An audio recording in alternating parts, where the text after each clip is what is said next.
Hey, everybody, this is Jeremy with the Next Big Idea Club, and I am here with Amanda Ripley. Amanda is the author of our current read, High Conflict, Why We Get Trapped and How We Get Out. So, Amanda, thank you for joining me.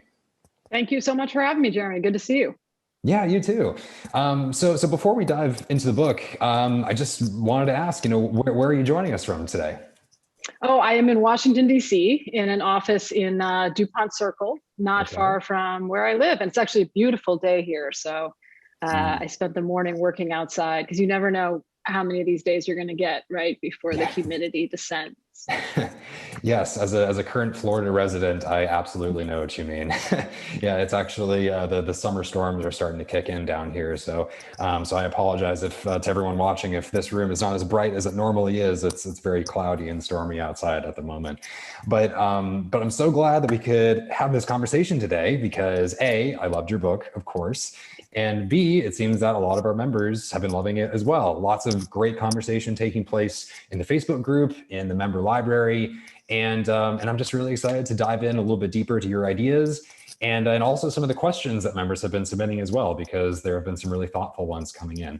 So I guess my first question for you, Amanda, is just about how this book first came about. Like, can you tell us a little bit more about your personal and professional background and where the idea came from for this book? Yeah, I've been a journalist for 20 years. And after the 2016 election, like a lot of people, I felt like there was just a lot I was not understanding about the country. And that felt like some kind of malpractice, right? To not understand the country I was allegedly writing about. So I tried to figure out how to be useful and how to understand what I was not understanding. And I went down a lot of rabbit holes, some more useful than others, right? But, I spent a lot of time trying to understand, talking to much smarter people than I who understand our history of economic inequality and our history of racism and the effects of automation and globalization and all these forces, right, that seem to be coming together in this perfect storm to create a lot of alienation and distrust and division, right? And all those things seemed really important, but it felt like there was something missing until I happened across the study of intractable conflict and the people who study intractable conflict all over the world as its own category of thing, right? And that lens helped all those other pieces of the puzzle come together for me. And so then it was like, okay, if the most useful way to look at this moment is through the lens of conflict, how can I be helpful? Right. And in all my books, I've just followed basically the same formula, although I didn't realize that until this one, which is I follow people who have been to the other side, right? People who have Mm. been, in this case, through really difficult, dysfunctional conflicts, personal or political, and gotten to a place where the conflict is productive. So they're still fighting, but it's much less dysfunctional. Right. And I'm really glad that you brought up your previous books because I actually have a copy of The Smartest Kids in the World here. My mom has been a huge fan of this book for as long as I can remember. She's been trying to get Nice. me to read this for ages. And so when High Conflict came around, I was like, well, now I really should get around to this one because she was certainly psyched that you were picked for the club. And it seems like some of our members are also familiar with your previous work.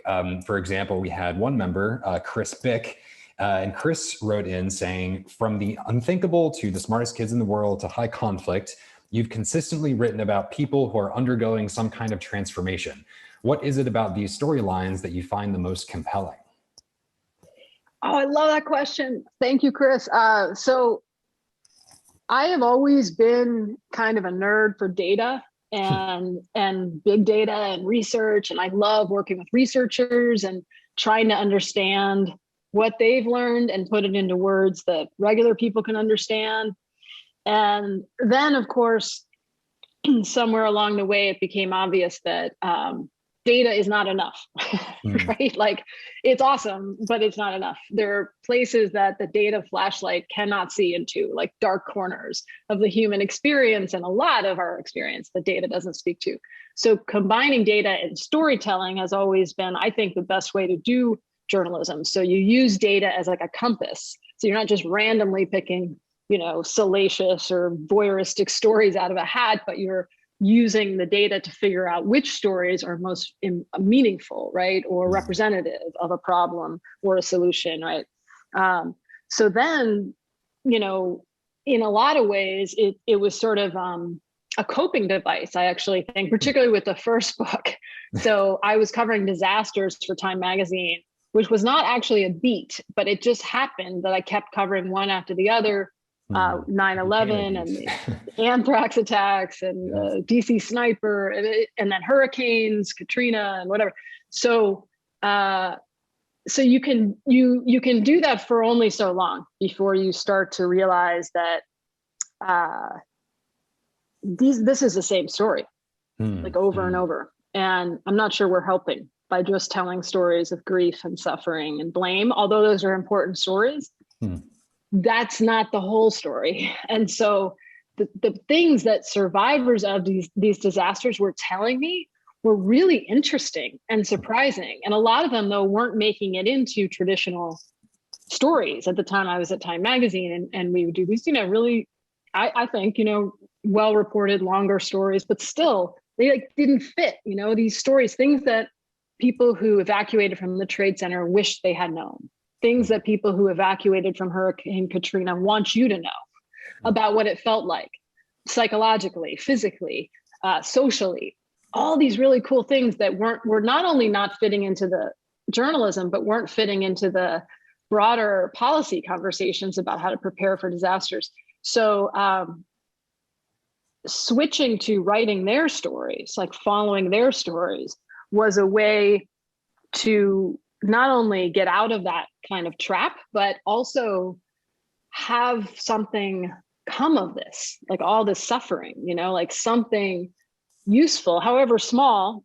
It's something that we can say, okay, we're learning from each of these. We're not going to just keep repeating exactly the same mistakes over and over, or we could try not to, right? So that was a way for me, I think, to do something that felt more useful. And the same with The Smartest Kids, where it was like the education debates in the US are just really repetitive after a while, and it feels stuck, So that was really my first exposure to high conflict, right? Was education. Because you're just like, why is this, like, we're just having the same fights over and over, and I'm not sure that any of them really have anything to do with the lives of actual kids. So following actual kids in other countries, American kids who were living in countries with much higher performing school systems, and seeing what they saw, like what did they notice? Because they can see the water they swim in, right? Like they can compare their town and their home and their public school in Oklahoma to their town and public school in Finland. So it's sort of a cheat, I think, a way to get outside your own head and get outside the usual debates by following someone who's been somewhere that I haven't. Right. No, that's super interesting. And I definitely want to start drilling into the finer points of high conflict as well. And so, but before we do that, just to be sure everybody's on the same page, could you just give us just a very basic definition of what high conflict is and where we tend to see it in our everyday lives?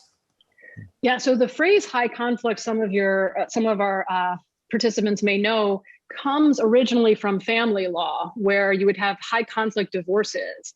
And then high conflict personalities was another phrase. And it was usually used as an adjective to describe conflict in the legal system in particular that was seemed to be not going anywhere and stuck for a long period in hostile negative emotion. So it would just stay in the courts for years and years. Something like a quarter of American divorces could be roughly estimated to be high conflict divorces. So that's, 200,000, a lot of pain, right? In those situations, especially when there are kids involved, obviously. So that's the phrase.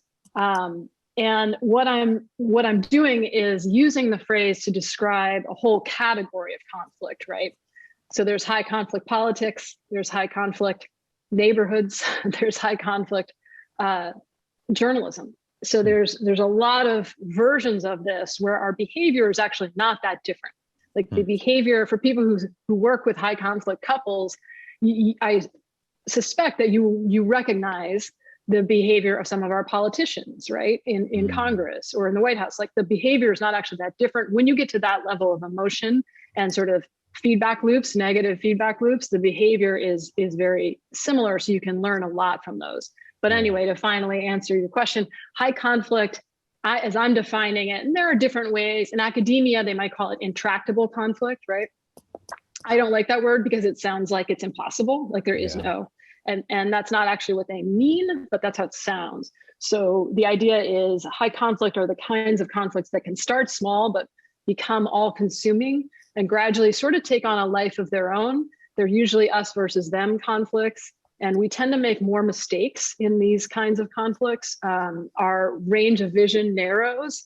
And eventually, in every high conflict I've seen, people begin to mimic the behavior of their adversaries. So they will often do things that harm the thing they went into the fight to protect, usually without realizing it, because of that sort of perpetual motion machine of high conflict.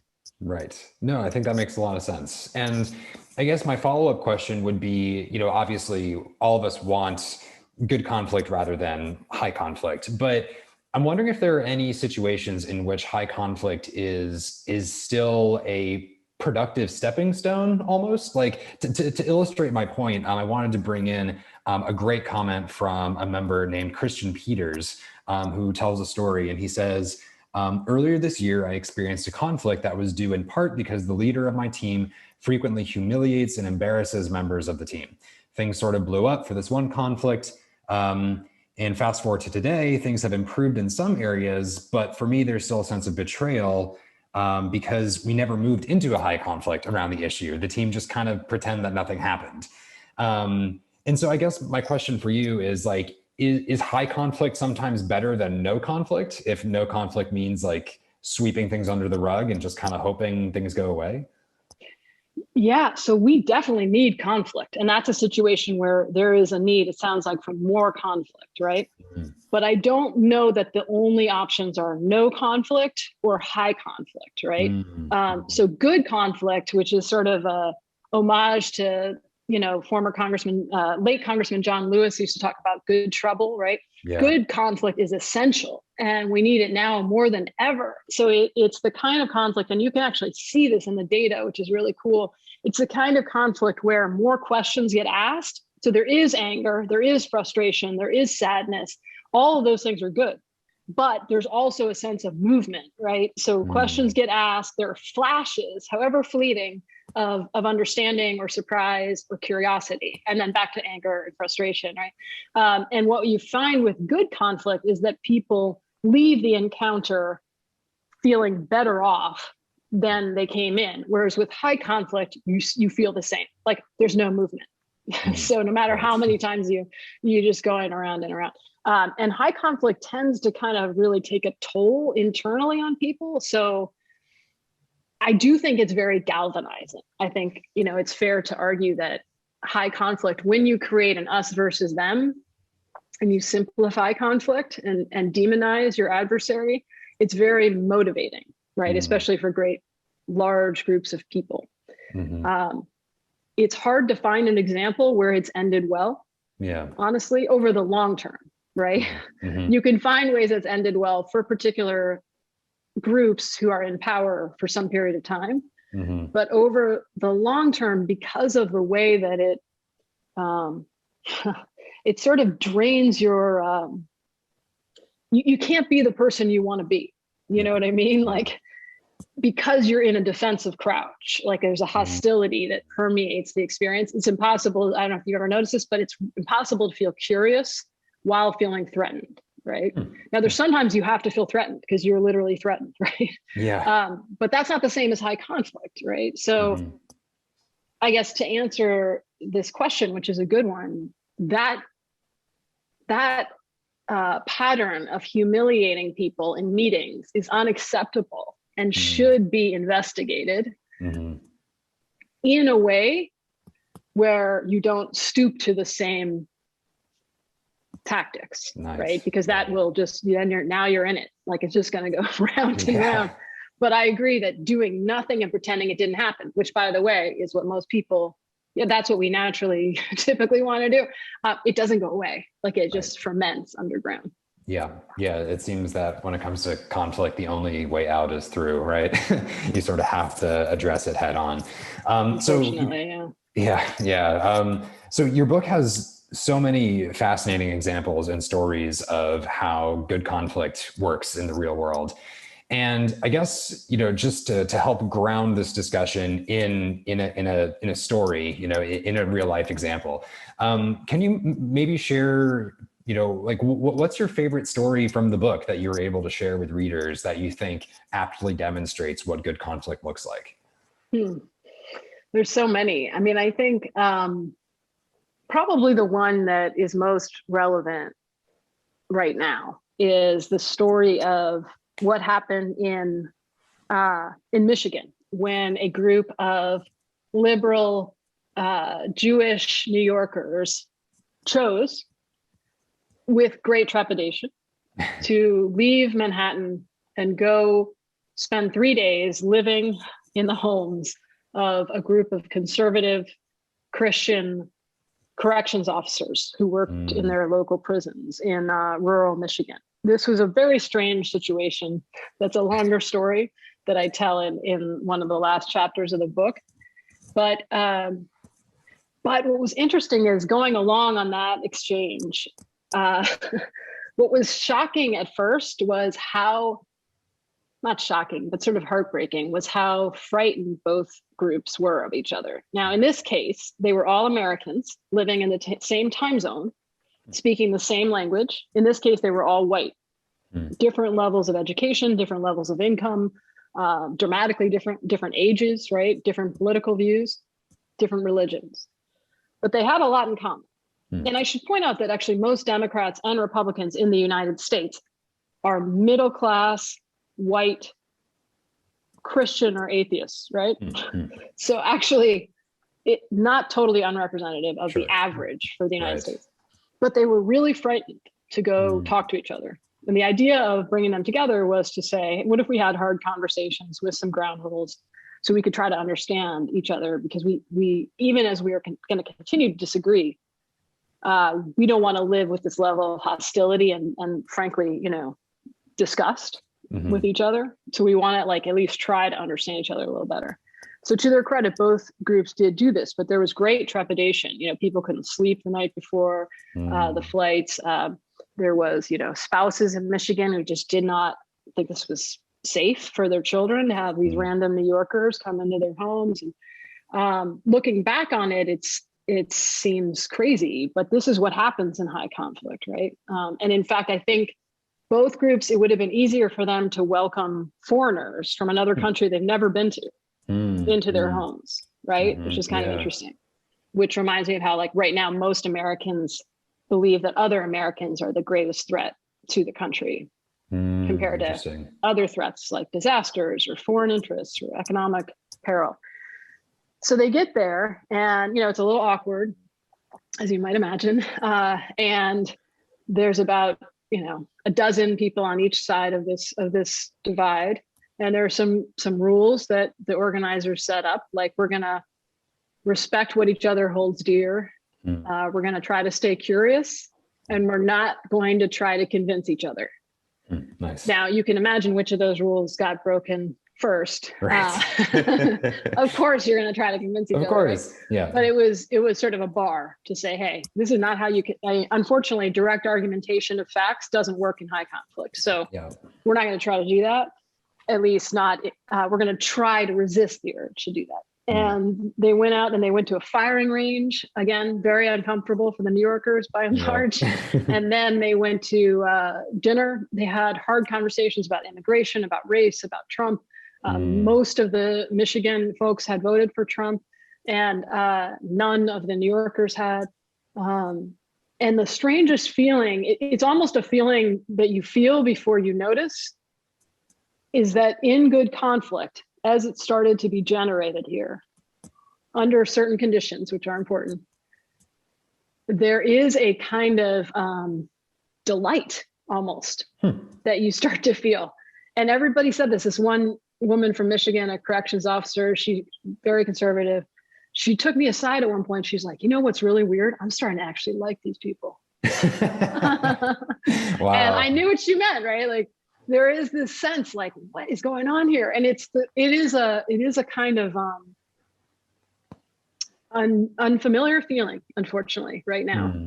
But it is Yeah. a feeling that once people experience good conflict like that, where they're able to speak their truth, stand up for what they believe in, honestly, Hmm. while also remaining open and curious and able to be surprised, Hmm. there is a kind of euphoria. Like you just want more of it, which I think is the thing that was most surprising to me, sort of experiencing it by proxy and watching it in different settings. So anyway, then a couple months later, the Michigan folks came to New York City.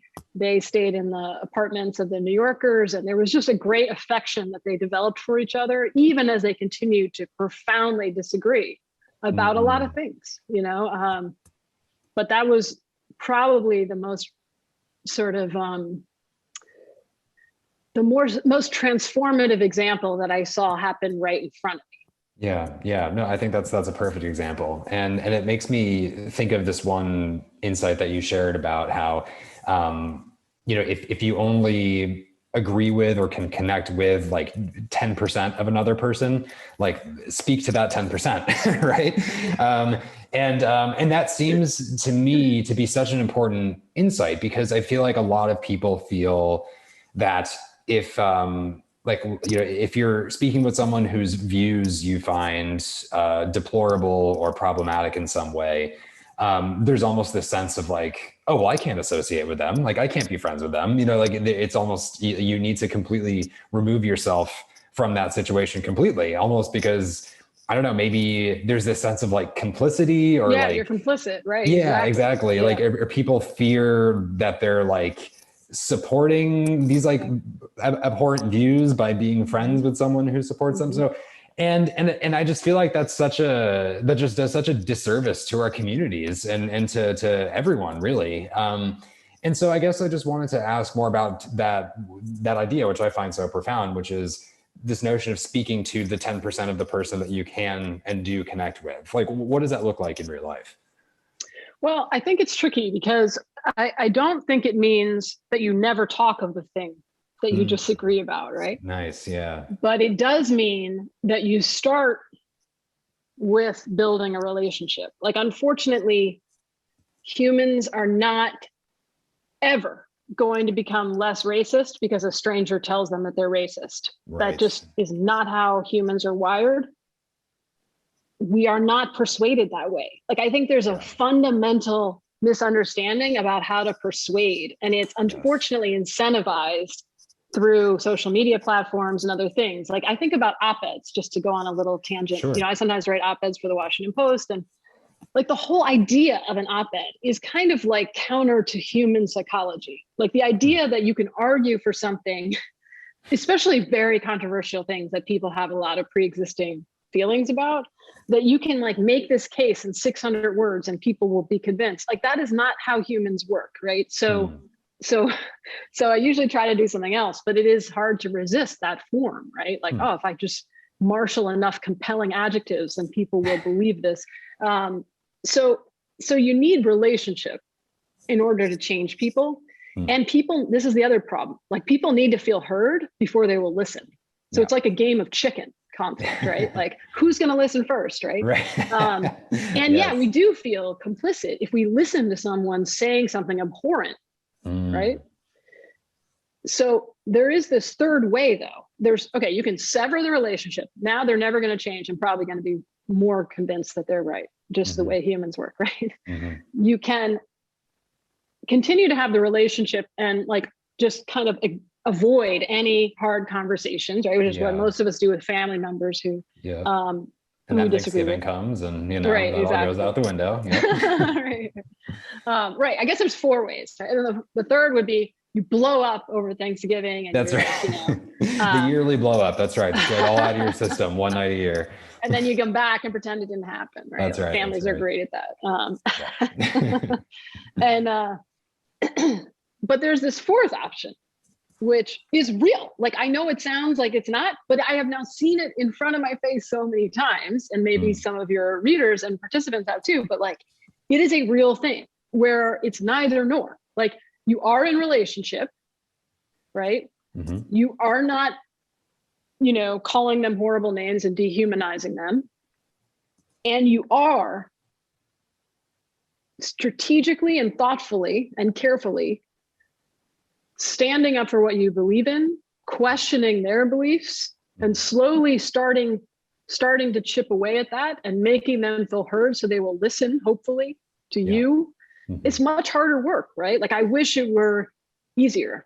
But that is the human condition, right? And so, getting more skillful at that is, like, I think, the challenge in front of us, not just Americans, but in a world that's so interconnected. How do we mobilize great masses of people to work together and to change and get better without dehumanizing each other? That is the challenge, right? Yeah, it really is. And I think that pairs really nicely with your mention of social media earlier, because it is so clear that social media incentivizes the exact opposite of what you're talking about. It's really all about promoting these, like, really extreme inflammatory views. And that's often what pops up on our news feeds. And what I think you point out so eloquently in the book is that, there is a certain paradox in high conflict, in the sense that nobody likes it. Everybody hates these, like, really nasty, toxic fights that we sometimes get into. And yet, when I'm getting into a Facebook debate with my friend's uncle, for an hour straight about, immigration or whatever it is, there's something kind of thrilling about it. There's something kind of, like, enjoyable in that sense of, like, righteous indignation, and, like, in participating in that really nasty, disrespectful kind of, this is not something I do all the time, mind you, viewers, right. but every now and then it has been known to happen.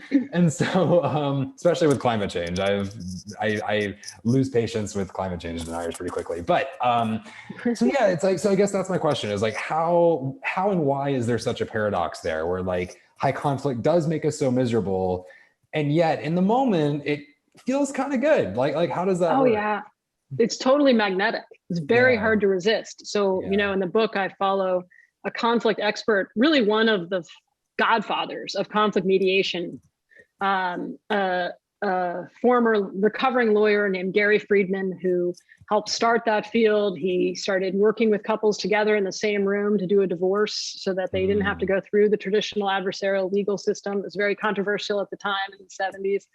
He was investigated by the American Bar Association, but then ultimately they ended up hiring him to teach mediation. And so this is someone who's written 3 books on conflict. He teaches negotiation at Harvard and Stanford, knows a ton about conflict, really thoughtful, interesting, smart guy. And then about 6 years ago, he ran for office in his little tiny town in Northern California, thinking he could help heal politics, right? Because who better than someone who understands conflict?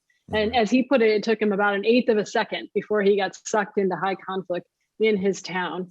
And in politics is really designed, like social media, to play on our worst conflict instincts, to create high conflict. Politics right now in this country, like, I don't think it actually has to be that way, but that's how it is right now, even at the local level. So the point here is that, we're all susceptible to the magnetism of high conflict. And there are some good evolutionary reasons for that, right? To protect our group, to protect our sense of morality, to protect our values, right?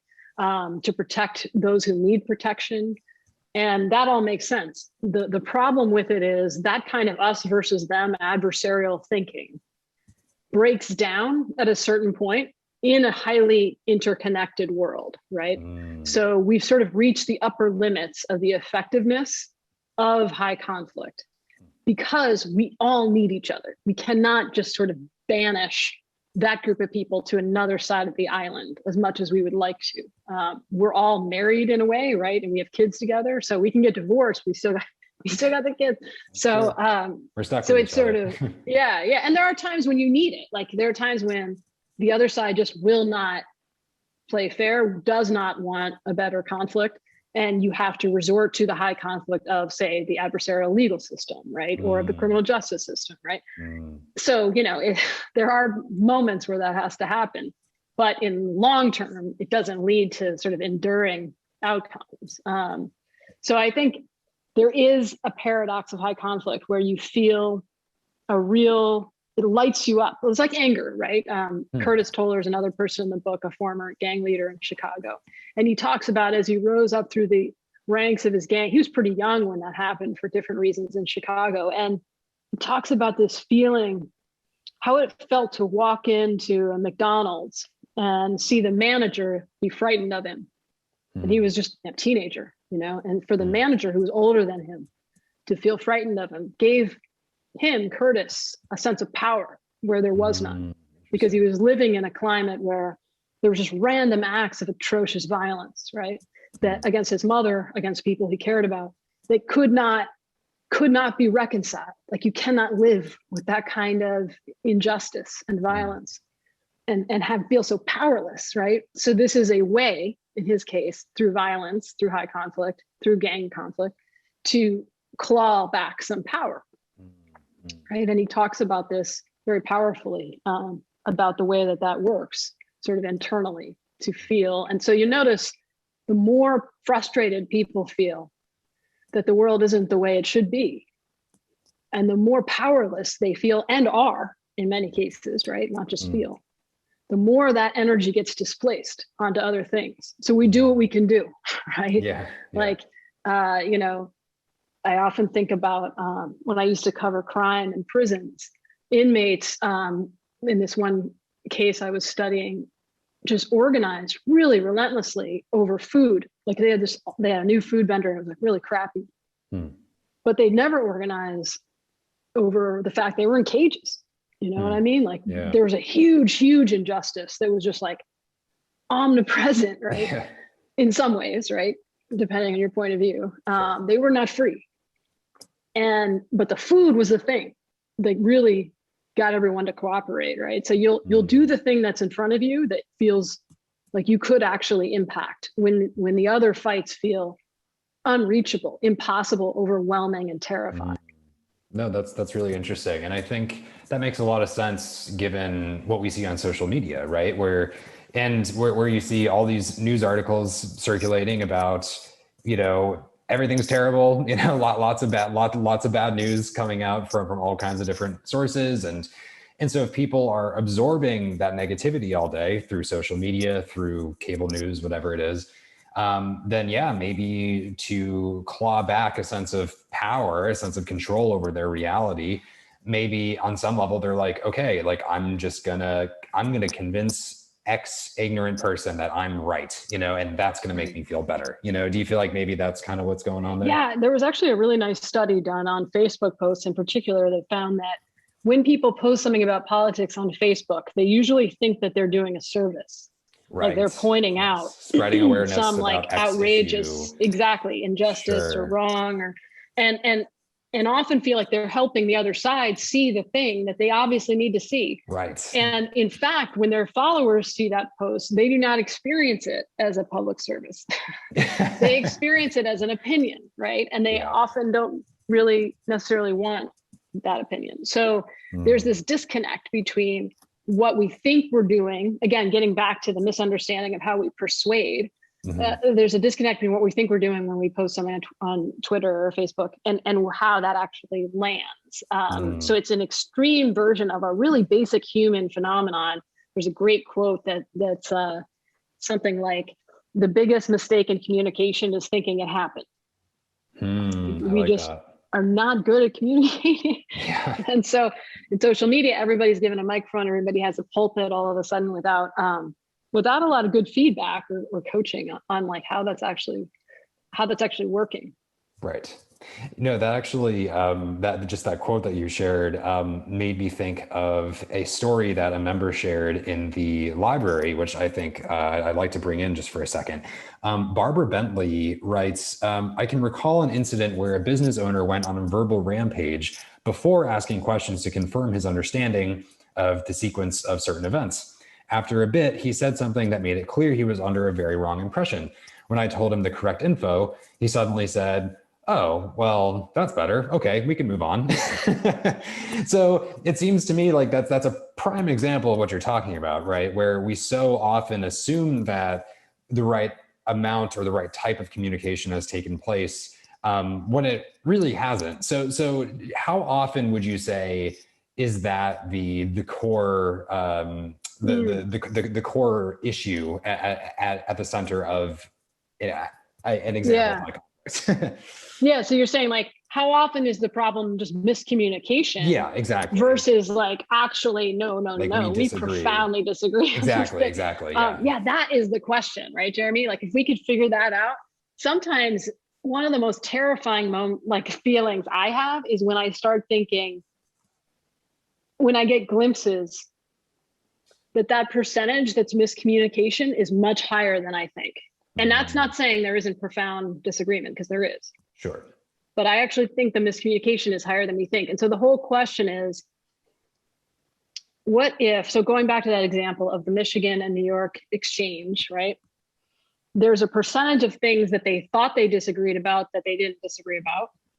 There's a percentage of things, for example, the conservatives all thought the liberals, the New Yorkers, wanted no border for the country. Interesting. This is a common belief that Republicans have about Democrats, and no police, and that kind of thing. Sure. They also thought that New York City would be extremely lawless, that it would be just like crime everywhere. So it turned out, in fact, most of these New Yorkers are fine with having a border and want police reform, but don't want no police, right?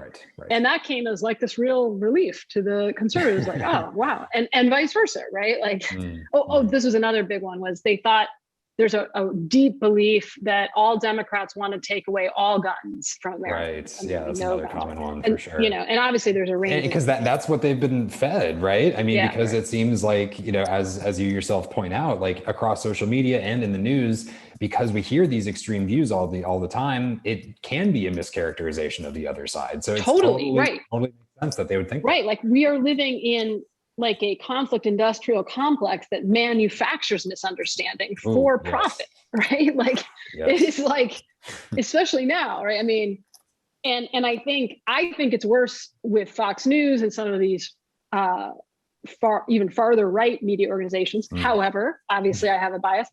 However, I'm now seeing it more, which breaks my heart. I'm seeing it more in more rigorous organizations that lean left than I used to. I'm seeing that kind of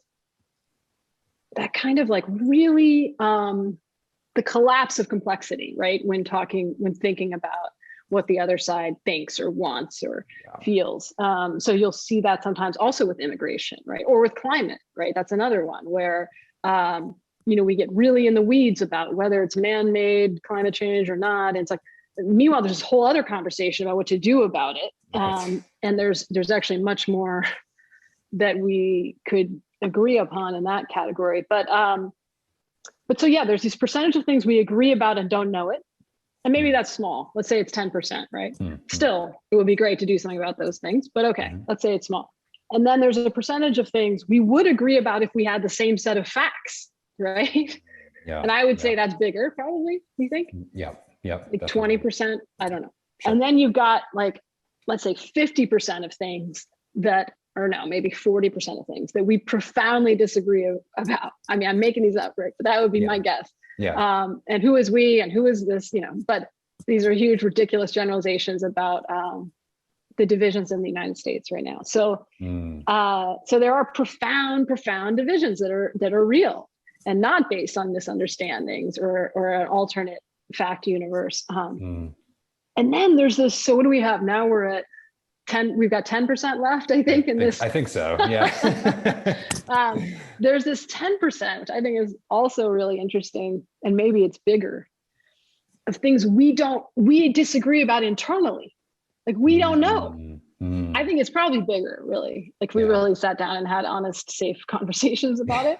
Like where and you can see this in the polling, right? On like a lot of controversial issues, that people feel a lot of internal conflict and uncertainty about hard problems. And if you ask the polling question one way, you get one answer. If you ask it another way on a different day, you get another answer. and it's hard to reconcile. Like, these are hard problems, right? And Yeah. we don't walk around having it all figured out. So anyway, it's just fun to think about like what if we could break through some of that, we could get it down to like 40% of things, and then just fight over those things, right? Which would be a much better use of time. Definitely. Um, Yeah, as maybe just one follow-up question to that, Amanda, we have a question from a live viewer here, Jeanette Winters. Thanks for writing in, Jeanette. And she says, how do you recommend handling where facts are treated as political positions and dogma, which cannot be proven yet is held up as a fact? And I know that's kind of like that's a big important question. I wonder if we could talk about it on the scope of like person-to-person interactions. Like if someone's talking to you as if, they're talking about something as if it's fact when it's really an opinion, and they're talking about, they think something is more of an opinion when it's actually a fact. Like it seems like there's a lot of confusion between those two categories in some of these conversations. Like how do you handle something like that? I mean, the first thing I always like to say about that is it's really hard. Like it's really frustrating to not have a common set of facts. And I'm not going to pretend like, well, first you do this and then you do this. And, but like the reality is it's like, it's like scratching your eyes out. It's like, where do we begin? Like if we can't even agree, up is up and down is down. So that's one area where I do feel like we have a desperate need to have a news source in the United States that both sides more or less think is telling the truth much of the time. Other countries have that. We could have that. So that is something that I'm always like preaching to my fellow journalists about. This is a foundational problem. Like we need to have at least one news source that is trusted by a plurality of people. Right now it's probably at the local level, but it would be good to have it at the national. Yeah, just as a quick question, like I'm curious about that as a journalism nerd myself. Like how do other countries do that? Like is this like a state-run journalism like media organization? Like how does this work? Well, where the conversations I've had about this that are most useful are with journalists who are working in former conflict zones, who have, unfortunately, again, been to the dark side. They have seen civil war break out in, Sierra Leone or wherever it is. And I'm talking here not about foreign correspondents, but journalists who are from these countries. And they are very adamant about this. Like when I talk to them, they're much more convicted that we in America need a news source that is trusted across our divides. So true. And I don't hear that as much among my editors in the United States, which is a little disturbing. But because they're at a distance and have seen how badly things can get and how quickly societies can decivilize, not that those countries are the same and we have a lot of wealth and advantages that other countries don't have, but they're aware of what can happen, right? So in those cases, what they've done is gone in and really like painstakingly rebuilt trust, sometimes creating whole new, radio stations or organizations, and sometimes trying to, rebuild it. There's a organization in the US called Trusting News that is trying to do this. That's working actively with newsrooms to try to rebuild trust, again, at the local level, which is much more likely to succeed right now. But that's the kind of thing where, you have to do it very differently. You can't just like open up a news outlet or website and do what other people are doing. It has to look really different. Right. Absolutely. And I feel like that answer also speaks to another live question that we have here from Chip House, who says, what you talk about is terrific in interpersonal and small group conflict, but how do you scale it to a larger level, like community or nationwide? And so it sounds like what you're saying, if I'm understanding this correctly, is that maybe you start with like these local media and journalism organizations, building up trust sort of from the ground up, and then hopefully you eventually get to something that speaks to a national audience. Is that right? Yeah, and I should say Chip actually knows a lot about this. And he did one of those things where he asked the question he knows the answer to, but I know Chip and he works in conflict. And, oh, no kidding. Okay. Hey, but it's a hard question, right? So like, I'm sure there's no one answer. And that is like my great frustration with it, even as a journalist. I don't want to just do these stories about, these two groups came together and didn't hate each other, because it feels very like kumbaya and what then, So it is probably the kind of thing that's going to have to start from all directions, like top down and bottom up. One of the ways we got here is through national media and national politicians continually modeling and performing high conflict on Crossfire, in Congress, right, in campaigns. So one of the ways we're going to have to get out, I think, is by them modeling something different. But we can't wait for that, right? So again, it's going to have to come from the bottom up as well. My great hope, and I could be wrong, I could be naive, I actually think there's a huge, huge unmet demand among Americans for something else. That people are exhausted by the conflicts that we're in. They're worried, deeply worried about the future of the country. They don't want to be frightened of each other, right? This is like, there's a lot of people who feel like we need something else from our journalism, from our politicians, right? From our government. And so, you know, some of this is a failure of imagination to meet that demand, some of it. Yeah, no, I think that's very true. And as a follow-up to everybody watching, Chip says, actually, I don't know the answer. That's why I like this book so much. So, so I'm glad that we addressed it. I know that I feel like I could talk about this stuff with you forever, Amanda. Do you have time for like 10 more minutes? Is that okay with you? Sure. Yeah, I love it. Perfect. Okay. So for the last few questions here, I wonder if we could bring this back into the workplace a little bit, like especially with everybody starting to go back to physical offices. I know this is on a lot of people's minds. And so, you know, just as one example of that, we had a question here from Jeanette Ingrid Kessler. And she writes, do you think women are expected to be more open-minded than men? I am currently working in an extremely male-dominated field. When I'm curious, it seems taken for granted. But when they are more binary, well, they're strong men. What are your thoughts? Let me think if I can distill this down to yes. No, okay, look. Like a lot of things, I do think that women and people of color are often held to different standards, right? They're not, strength is not always perceived as strength. They're not forgiven as quickly for mistakes that they make. I often feel like it would be great if instead of just changing that for them, we also changed it for men and for white men in particular. Like I always think, remember it was that whole phase of like lean in, like women need to lean in. Remember this whole Sheryl Sandberg? And I was all like, men need to lean out. Like maybe that would, you know, so there's two ways of looking at this. Like, I'm just gonna be back here now. That's all right. A little bit. Like, I don't know. I mean, it's tricky because interpersonally, you know, women can fight dirty, you know. I don't want to suggest there's something inherent about anyone based on gender or skin color. Like this is not how it works, right? But the cultures we're in do reward certain behavior and conversely do still leave men and boys not enough room to maneuver, right? So part of the reason strength and is the only option is because that's their only option, right? Like, so I don't want to overcomplicate this, although I think I've already done that. But I do think that it's a trap for men too, right? Like to not be able to show weakness. I was just talking to a leader of a large organization that's gone through a huge amount of turmoil during the pandemic, like a lot of places, a lot of contention over whether to come back in person or not. And he's got to make decisions that no matter what he does, somebody's going to be really upset, right? Yeah. And he's struggling with it and he feels a lot of pain about it internally. And I said to him, like, would it help if you could show some of that internal struggle? And he said, oh, that seems really scary.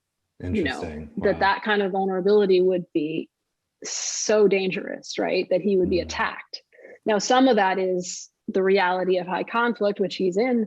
Some of it is about our culture's like leeway for what is masculine and what is not. So this is super unsatisfying answer. I'm sorry, but I think it's a complicated one.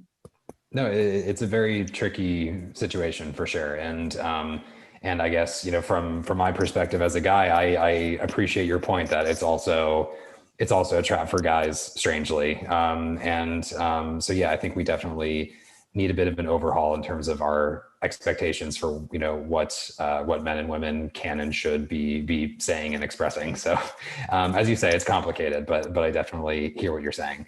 And you also mentioned the challenges of going back into the office, which I think many of us are either contemplating or are actively doing right about now.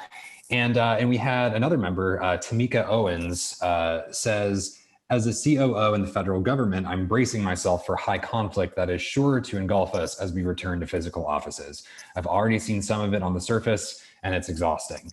So what would you say to Tamika about going back into the office, possibly encountering some high conflict there? Maybe some of our social skills have atrophied a bit. We haven't actually had to deal with face-to-face high conflict in a little while. What would you say to someone like that who's nervous about going back into the office? Yeah, I feel for Tamika and for other people who are struggling with this, because it's a bit of a catch-22, right? Like, we know from the research that having humans in person interacting in everyday, random positive encounters is a huge, huge antidote. It's like it builds up your immunity so that when conflict arises, it's more possible for it to be good conflict, right? We need these encounters. I talk in the book about the magic ratio that humans need. And this comes from research into marriage conflict, but also into strangers arguing about controversial issues. People need to have way more positive interactions than negative. In marriage, it's 5-to-1. That's research from Julie and John Gottman at the Love Lab in Seattle. So 5 positive encounters, even if they're just, fleeting, for every 1 negative is the kind of ratio you want in order to create that kind of buffer for when conflict arises, right? Now, with the pandemic, we have almost none of that, right? It went to 0. So we have 0 money in the bank. And that's a big problem. That's a dangerous situation. So you need to have like those moments where you ask about each other's, sick mother or their dog or their garden or those things. I used to not, I think, appreciate how valuable they are. I've been totally convinced by the research and of course by my own experience in the pandemic. So it's like, how do we rebuild the bank account, right? Yes. When people are also distrustful and frightened and anxious about coming back, and there's a huge spectrum of feelings about that, right? And it's probably going to have to be very incremental, right? And then, and so you create, it's not going to be like this, but it is important, I think, to find ways to not force people, but to find ways to have these in-person interactions, because otherwise it's really easy to depersonalize the people you work with. And then it's a slippery slope to really kind of dehumanizing them, even if you don't mean to. Yeah, I think that's really true. And I think it's interesting that even looking at the ways in which we refer to conversations like that, where you're asking about someone's dog or like asking how someone's day is going, we call that sort of thing small talk, as if it doesn't matter. It's small, it's diminutive, but ultimately when in aggregate, those things really do matter, right? To help you establish a rapport with someone. I love that point, Jeremy. I never thought about that. We do call it small talk, and it's like we're such a misnomer, right? There's so many words in conflict that I find really, really troublesome. Like small talk is a good one. Also, like listening is such a small word. And I realized like there's a huge skill set behind that that's incredibly cognitively and emotionally demanding. So I wish there were a different word. And it also reminds me, small talk and how underplayed it is, reminds me of when I was covering education and, all the research into like empathy and perseverance and all these things was called soft skills, Yes. And it's like, really? Are we sure? Right, is it? Like, yeah, no, I completely agree with you. And there's, there's this book. Have you ever read Metaphors We Live by chance? It's this amazing book written by a couple of linguistic philosophers from like a few decades ago, but they point out that the way that we we use metaphors in ways that kind of shape our experience of certain things. Like, for example, with a debate, and this is a great example for this book. Obviously, when you're having an argument or a debate with someone, we say, "Oh, I shot down their argument," or I gained ground on them, or basically the core metaphor there is that you're in a war of some kind with someone. It's like you use all these metaphors about that are involved with violence and combat, and it's like that kind of shapes your experience of that conversation. It's kind of hard to not get really contentious with someone when we're immersed in this like linguistic miasma that's all about like shooting down people's arguments, right? I mean, I think there's something to that. Right. And you see it like at this extreme with like political operatives and people work on campaigns. I mean, you would think they were literally in the trenches of World War II, the way they talk about the violence in the language. We don't really question it, right? But there's a lot of assumptions that are built into those words that are at least worth questioning. Like, you can still use those words, but it's, I think, good to question the assumptions underneath them. William Ury, he's a negotiator. He wrote co-authored Getting to Yes. Now works in a lot of like really gnarly conflict zones all over the world. He has this great quote where he says, you can't win a marriage, right? Like, you wouldn't talk that way about your, hopefully, if you want to stay married, you wouldn't talk that way about your, so I just crushed my husband in this, I just crushed him, I destroyed him. Isn't that awesome? Right? Like, you may want to do that, but you probably wouldn't say it that way to your friend. Because you can't win a marriage, like you're still stuck with each other, right? And that's the truth for politics too. Yeah. No, that's a great point. And yet that those are the words that we use to often talk about arguments and debates that we have. I crushed my opponent, I destroyed their argument. And so you talk about it's impossible to feel curious and threatened at the same time. It's like, when we're using words like this to describe our conversations with one another, we're going to feel threatened. It's not going to be curious. You don't feel curious when someone says, I'm going to destroy you in this argument, like that doesn't, that elicits a threat response, if anything. So I don't know. I think, you're not like, oh, tell me more. Yeah. Tell me more about how you're going to absolutely destroy me. Yeah, exactly. Yeah. Will you eviscerate me, or will it be something else? Another perfect example. Yes. Well, Amanda, I think we're coming up on an hour here. We are going to have, I think, one more Q&A next week. Is that right? I think that's right. Yeah. This was really fun. I appreciate everybody for coming, and such a cool club. I love this idea. And I've really enjoyed the Facebook conversations as well. So thank you, Jeremy. Yeah, thank you. Yeah, I guess, maybe before we sign off for good, any last tip for people as they go about their lives for the next week and they start thinking about high conflict? Is there one thing that you would tell them to focus on to start having healthier conversations? Yeah, there's something that I've learned recently that people might find useful, particularly in tense times where conflict can erupt suddenly between strangers, right? Unfortunately, we're seeing an uptick in violence in a lot of cities. We're seeing people are just stressed out. There's a lot of tension, and you can be like at the bank or in a bus or whatever, and conflict will erupt. Okay, what do you do in those sudden conflict where you don't know the people, right? So I learned this from a public bus driver in Portland, Oregon, named Dan Christensen, who I actually met on Twitter originally. So good things can happen on social media, right? And he said over many years, because of course, as a bus driver, you encounter a lot of conflict, right? And it's very dangerous. And so over many years of trial and error, he's come up with a formula that works most of the time. And I love it. And the formula is, it's basically 3 honest questions followed by a choice. So if, let's say, 2 passengers in his bus, he's driving along, 2 passengers start fighting in the back, which happens probably daily. He'll say, he'll get on the PA system and he uses his real calm voice. It's nice to have a PA system, would we all had one. And he says, or something. Yeah, exactly. And he says, what are you doing? Like, he genuinely wants to know. Now, he probably has some ideas about what they're doing, but he tries to get himself in truly curious, sure. Because, 1% of the time there's something he didn't expect. And they'll start yelling, and he did, rah, rah. And then he says, that's honest question 1. And then he says, why are you doing that? Honest question 2. So all he's doing here is slowing down the spiral of conflict, right? Yes, So yes. buying time and space, which is so important, we know from the research. And now they're having to respond. So they're thinking, right? Which is good. And then they'll say, well, da, da, da, da, da. He said, whatever. And then he'll say, then he asks them a question they don't know the answer to. So now he's slowing it down even one notch more. He'll say, do you know what I have to do if you keep doing that? Oh, interesting. And they don't know the answer, right? And so then he gives them a choice, 3 questions and a choice. He says, I got to call someone and then it's out of my hands. So it's up to you. You can keep doing that, or I can get everyone safely to their destination down the road.